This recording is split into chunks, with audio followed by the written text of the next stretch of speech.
Bizleri bu bayram sabahına yetiştiren, bizlere bu bayram sevincini yaşadan, alemlerin Rabbi olan Allah'a sonsuz şükürler olsun. Onun Peygamberi, iki cahan serveri Hazreti Muhammed Mustafa sallallahu aleyhi ve selleme Allah'ın salamı olsun değerli kardeşler. İnsan yalnız mənəvi kirlərdən qurtulduğu zaman Allah'a yaxınlaşmış olur. Şəxsi istəklərimizdən qurtulduğumuz zaman Kur'an'ın himayesine dahil olmuş oluruq. Yola saldığımız bu mübarək Ramazan ayında mənəvi kirlərdən qurtulmaq üçün bizlərə bir fürsət idi. Rabbim bu fürsəti haqqıyla değerlendiren kullarından etsin bizi değerli kardeşler. Aziz kardeşler, bayramlar ya Kurban bayramıdır ya da Kur'an bayramıdır. Bugün bizler Kur'an bayramını keçirir əslində.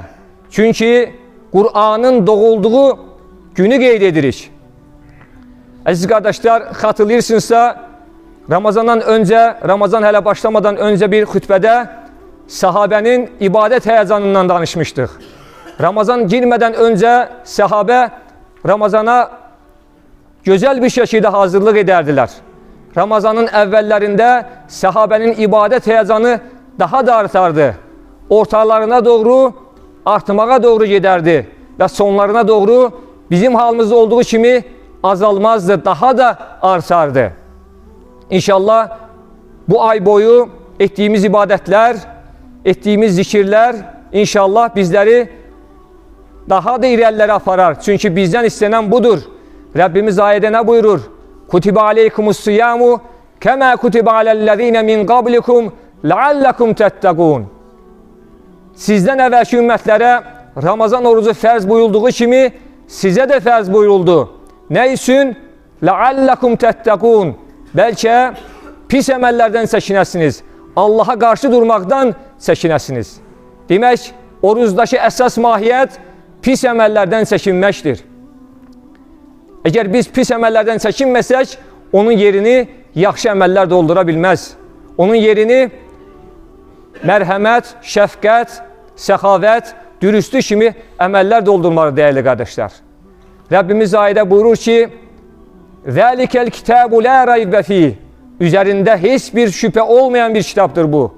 Hudellil muttaqin. Məsuliyyətinin şuurunda olanlar için, məsuliyyətini idrak edenler için bir ilahi rehberdir, ilahi yol göstericisidir. Bu yol bizlere insanlığın yolunu göstərir. Bu yol bizlere idrakin, ağlın yolunu göstərir. Bu yol bizlere əxlaqın, vicdanın, iradenin yolunu göstərir değerli kardeşler. Her şeyden önce ise sevinç ve kederden netice çıkarmanın yolunu göstərir.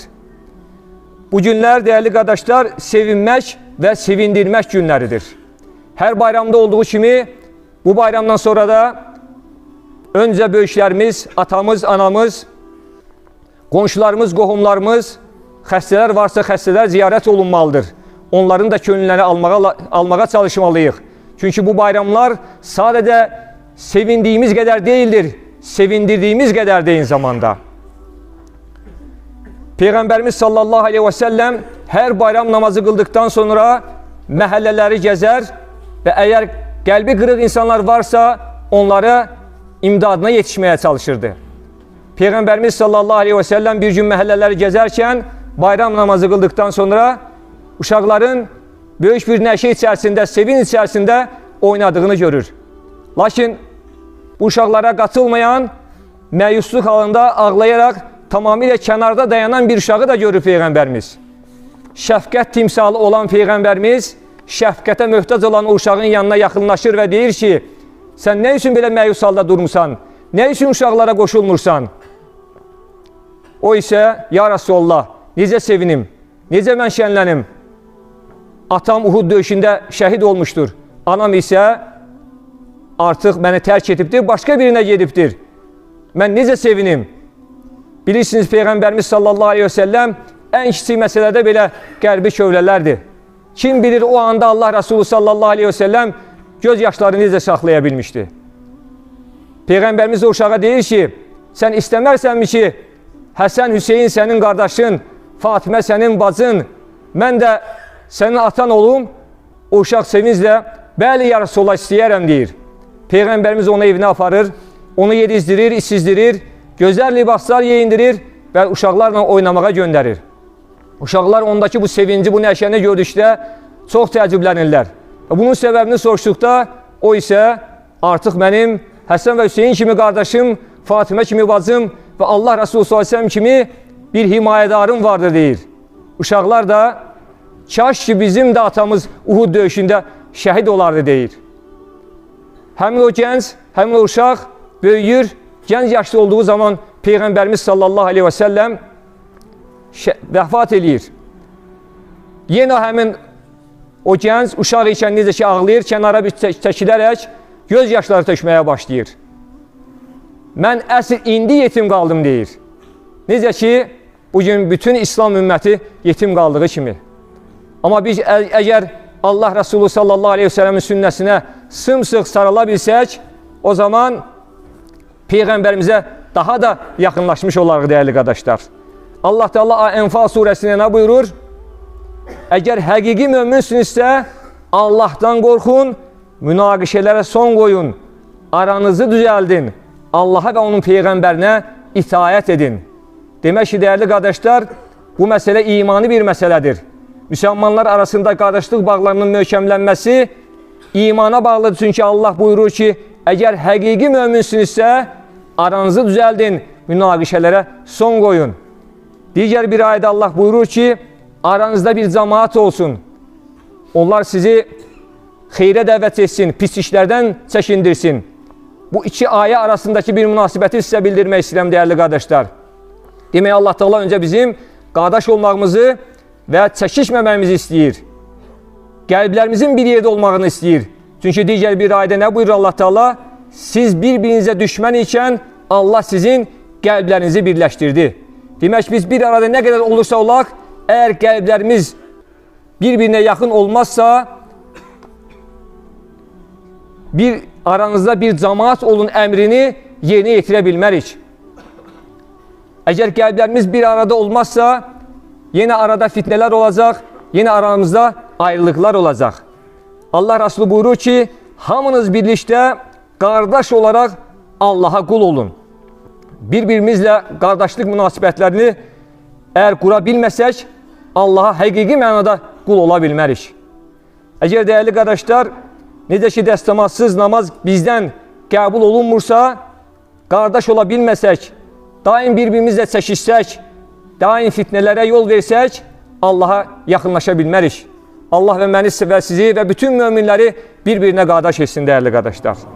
Peyğəmbərimiz sallallahu aleyhi ve sellem səhabə rəvayət edir ki, minbərə çıxdı və dedi ki, filan kəslə filan kəs dalaşdı, filan kəslə filan kəs çəkişdi və Allah Teala Qədir gecəsi kimi bir dəyərli gecəni ümmətdən qaldırdı. Demək ki, müsəlmanlar arasında olan çəkişmənin səbəbi olaraq 1000 aydan üstün olan bir gecənin fəzilətini Allah Teala bu ümmətinin üzərindən qaldırır. Odur ki, bir-birimizə yaxın olaq, dəyərli qardaşlar. Tarix boyu müsəlmanların bir-birinin aralarını vurmağa çalışmışlar. Arada fitnə fəsad toxumu səpməyə çalışmışlar. Bu tarix boyu var olub və yenə də var olmağa davam edəcəkdir. Amma biz nə qədər bir-birimizə yaxın olsaq, bir-birimizə birləşməyə çalışsaq, bu fitnələrə yol verməməyə çalışarıq. Belə bir deyim vardır, dəyərli qardaşlar, ömrü Ramazan olanın ahirəti bayram olar. Bəs biz necə edək ki, ömrümüz bir Ramazan olsun, ahirətimiz də bayram olsun? Lehimizdə olanları etməklə, əleyhimizdə olanlardan uzaq durmaqla. Şəhvət bizə deyil, biz şəhvətə istiqamət verməklə. Qəzəb bizə deyil, biz qəzəbə istiqamət verməklə. Pul bizə deyil, biz pula istiqamət verməklə buna nail ola bilərik. Belə edəriksə, ömrümüz Ramazan, ahirətimiz bayram olar. Dəyərli qardaşlar, hər birinizi səmimi qəlbdən bu bayram münasibəti ilə təbrik edirəm. Və bu bayram sevincini bugün yaşayırıq. Öncə aləmlərin Rəbbi olan Allaha həmd olsun, sənalar olsun. Və bizim bu rahat şəkildə bu məsciddə bayram qeyd etməyimiz əlbəttə ki, vətənimizin bütövlüyü uğrunda canından keçmiş şəhidlərimizin ruhuna borcluyuq. Allah onlara rəhmət eyləsin.